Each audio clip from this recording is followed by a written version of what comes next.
بسم اللہ الرحمن الرحیم۔ السلام علیکم میرے سبھی دیکھنے والوں کو۔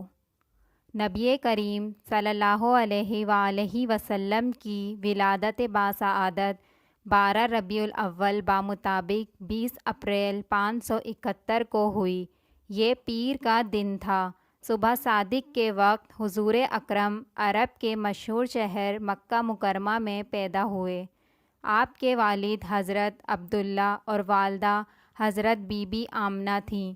آپ کی والدہ ماجدہ حضرت آمنہ کا ارشاد فرما ہے کہ جب حضور انور صلی اللہ علیہ وآلہ وسلم اس دنیا میں جلوہ افروز ہوئے تو ان کے دونوں ہاتھ اس طرح آگے کو بڑھے ہوئے تھے گویا وہ دعا مانگ رہے ہوں، اور ان کی آنکھیں آسمان کی طرف اٹھی ہوئی تھیں۔ حضور کی پیدائش سے قبل حضرت آمنہ نے خواب میں دیکھا کہ ان کے بدن سے ایک نور نکلا ہے جس سے ملک شام کے محل روشن ہو گئے ہیں۔ آپ کی پیدائش کے بعد آپ کی والدہ بی بی آمنہ نے آپ صلی اللہ علیہ وآلہ وسلم کو 3 دن اپنا دودھ پلایا۔ پھر حضرت حلیمہ سعدیہ نے آپ صلی اللہ علیہ وسلم کو دودھ پلانے کے لیے لے لیا، اور وہ آپ کی رضاعی ماں تھیں۔ چونکہ اس دور میں مکہ میں وبا پھیلی ہوئی تھی، اسی لیے آپ صلی اللہ علیہ وآلہ وسلم کو حضرت حلیمہ سعدیہ کے پاس ان کے دربار بھجوا دیا گیا۔ حضرت حلیمہ سعدیہ یہ ارشاد فرماتی ہیں، جب سب عورتوں کو رضاعت کے لیے بچے مل گئے تو ہمارا کارواں اپنے مسکن کی طرف روانہ ہوا۔ ساری عورتیں اپنے نئے بچوں کے ساتھ اپنی اپنی اونٹنیوں پر سوار ہوئیں۔ میرے پاس وہی گدھی تھی جو کمزوری کے باعث چل نہیں سکتی تھی، جس نے سارے قافلے کو آتے ہوئے پریشان کر دیا تھا۔ میں اپنے فرزند کے ساتھ اس پر سوار ہوئی تو اس کی حالت ہی بدل گئی تھی۔ یوں تیزی سے قدم اٹھاتی تھی کہ قافلے کی ساری سواریاں پیچھے رہ گئیں۔ وہ گویا چل نہیں رہی تھی بلکہ اڑ رہی تھی۔ قافلے والیاں چیخ اٹھیں، کہنے لگیں، اے حلیمہ، خدا تیرا بھلا کرے، ہم پر رحم کر، اور اپنی گدھی کو آہستہ آہستہ چلا۔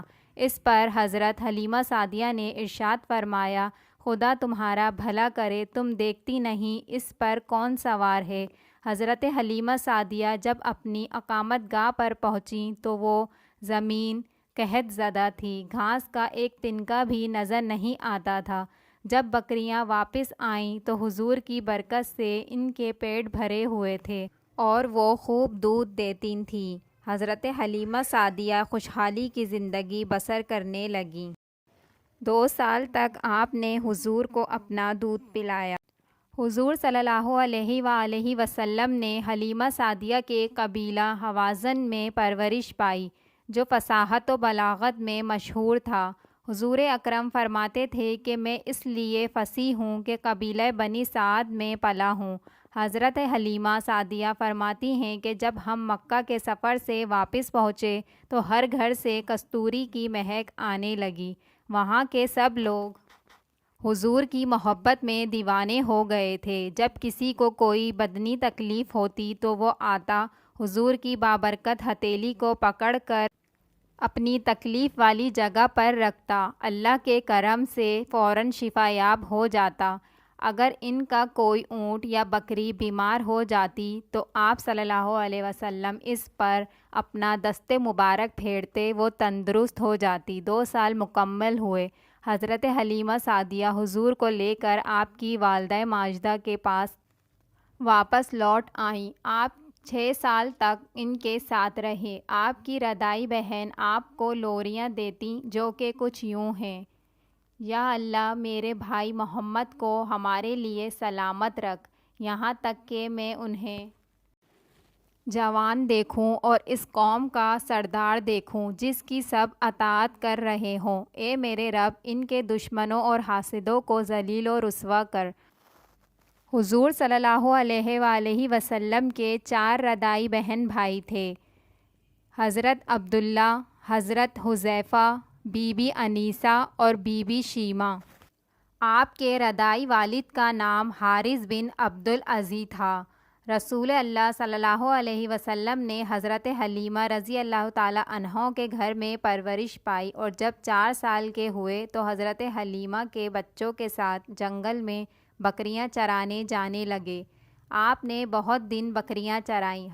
ایک دن حضرت حلیمہ آپ کو لے کر مکہ میں تشریف لائیں اور انہوں نے آپ کی والدہ حضرت آمنہ سے کہا کہ آپ کے بچے کو کچھ ہو گیا ہے، یہ کہتا ہے کہ پہاڑ کے پتھر اس کو سلام کرتے ہیں، اور ایک دن 2 آدمیوں نے اس کا پیٹ چاک کر دیا اور پھر یہ فوراً اچھا ہو گیا۔ اس پر حضرت آمنہ نے ارشاد فرمایا کہ انہوں نے حمل اور پیدائش کے زمانے سے بہت عجیب باتیں دیکھی ہیں، تم فکر نہ کرو، یہ بچہ تو شروع سے ہی ایسا ہے۔ حضرت آمنہ نے حضور کو لے لیا اور مکہ مکرمہ میں رہنے لگیں۔ کچھ عرصے بعد آپ حضرت عبداللہ کے مزار کی زیارت کے لیے مدینہ تشریف لائیں۔ حضور آپ کے ہمراہ آ گئے۔ جب حضور کریم اپنے والد ماجد کی قبر پر پہنچے تو آپ نے اپنی والدہ ماجدہ سے ان کے بارے میں بہت سی باتیں پوچھیں۔ واپسی پر آپ شدید بیمار ہو گئیں اور ابوا کے مقام پر آپ کا انتقال ہو گیا۔ آپ اسی جگہ پر مدفون ہوئیں۔ آپ صلی اللہ علیہ وآلہ وسلم ایمن کے ساتھ مکہ واپس آئے۔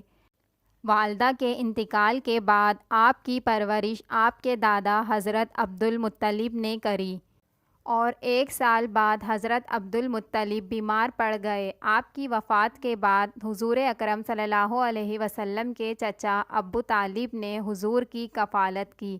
ابو طالب حضور کو اپنے بچوں سے بھی زیادہ چاہتے تھے، سوتے تو حضور کو ساتھ لے کر سوتے اور باہر جاتے تو ساتھ لے کر جاتے۔ جب حضور کی عمر کوئی 12 برس تھی تو حضرت ابو طالب کے ہمراہ شام کے سفر پر گئے۔ حضور اکرم صلی اللہ علیہ وسلم بچپن میں بھی اور جوان ہونے کے بعد بھی عرب کے دستور کے مطابق جنگل میں بکریاں چراتے اور رات کو اپنے چچا کے گھر میں آ کر سو جاتے تھے۔ بچپن اور جوانی کے زمانے میں ہی رسول اللہ صلی اللہ علیہ وسلم کو سچائی اور راز گوئی کی وجہ سے اہل مکہ آپ کو امین یعنی امانت دار آدمی کہہ کر پکارتے تھے، اور آپ کا لقب صادق اور امین تھا۔ ہر 12 ربیع الاول شریف ہمارے لیے یہ پیغام لاتا ہے کہ ہم آپ صلی اللہ علیہ وآلہ وسلم کی ذات اقدس کی پیروی کریں۔ ہمارے مسائل کا حل ہی آپ کے اسوہ حسنہ پر عمل پیرا ہونے کی صورت میں ہے۔ اللہ پاک مجھے اور آپ سب کو سیرت نبوی پر چلنے کی توفیق عطا فرمائے، آمین۔ ویڈیو اچھی لگی ہو تو لائک اور سبسکرائب کرنا نہ بھولیے گا۔